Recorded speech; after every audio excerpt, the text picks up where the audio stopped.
Hi, I'm Jim Elser, Sweet Smoke Q. Today we're going to do some simple grilled bananas. I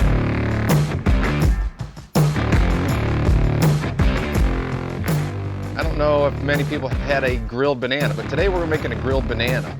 First we need to take off the stem end, slice it down the middle.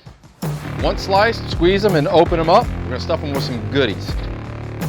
First we're going to add some chocolate chips. I like to use mini chocolate chips, but you can use whatever chocolate chips you have. Add some marshmallows.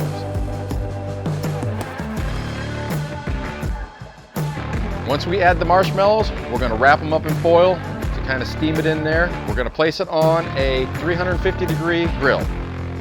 These bananas will not take that long to cook. All we want to do is warm the bananas up, melt the chocolate and the marshmallows. So we're looking at 10 minutes or until the marshmallows and the bananas start to turn brown. Now we're going to add some real good stuff, some crushed graham crackers. Once we add the crushed graham crackers, we're going to add some chocolate sauce. We're not done yet. We're going to add some caramel sauce. Drizzle the caramel sauce on there, and look what you got. I think you'd slap your mama for one of these.